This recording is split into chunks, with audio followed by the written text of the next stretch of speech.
Jérôme Nury.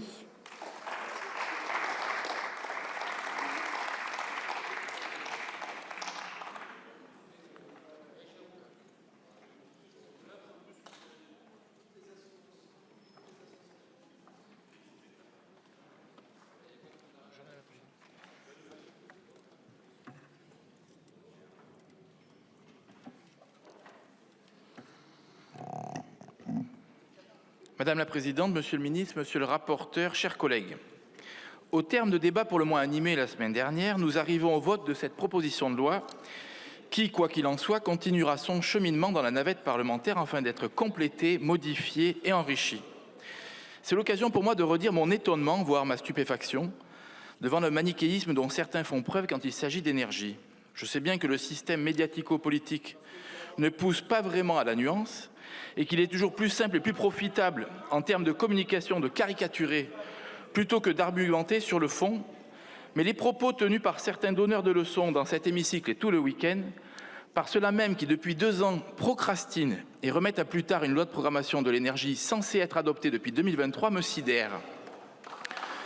Ceux-là même qui ont méticuleusement démonté une filière nucléaire d'excellence que nous avions depuis des décennies. Ceux-là même qui envisagent ouvertement de contourner le Parlement avant la fin de l'examen de cette PPL. Ceux-là même qui expliquent que le en même temps énergétique est salutaire, sans étude d'impact et sans aucune sérieuse objective et à jour.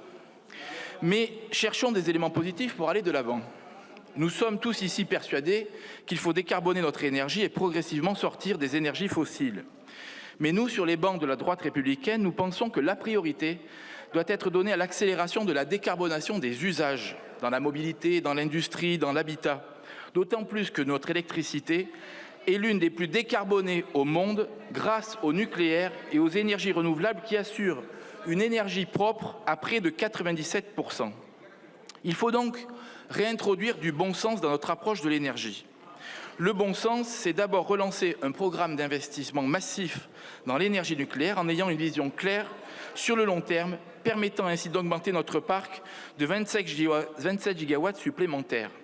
Je me réjouis que cette mesure supprimée en commission de manière totalement irresponsable par un vote commun entre la gauche et le RN ait pu être réintroduite. Le bon sens, c'est aussi se préoccuper de la souveraineté de notre électricité et de sa robustesse, tout en veillant au montant de la facture d'électricité des Français et des entreprises.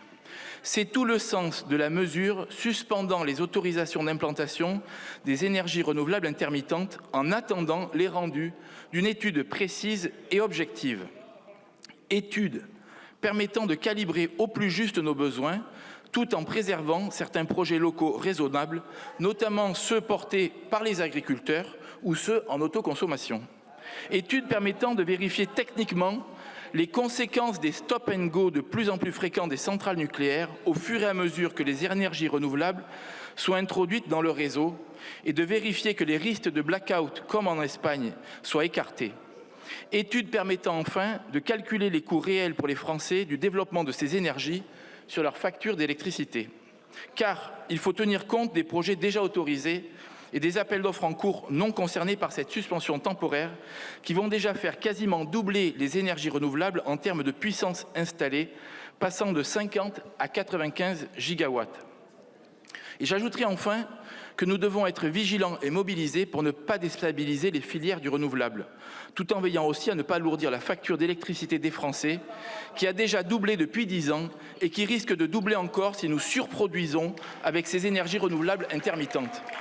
Il est essentiel d'être informé et éclairé en toute transparence avant de relancer des appels d'offres supplémentaires sur ces énergies.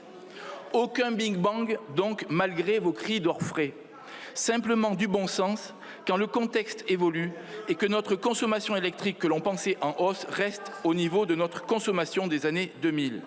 Notre approche est donc responsable. Elle ne cède rien aux démagogues qui voudraient fragiliser EDF en changeant son statut ou encore à ceux qui ont introduit la sortie risquée de la France du marché européen de l'énergie.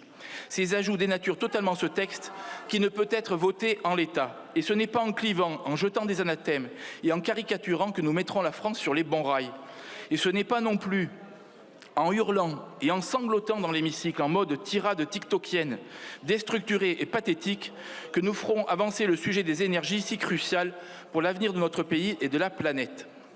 Une société de décadence, c'est une société qui substitue les moyens aux fins, a dit Bernanos. J'ai parfois eu le sentiment que nos débats nous entraînaient dans cette décadence, tant les moyens d'atteindre les objectifs deviennent une fin en soi.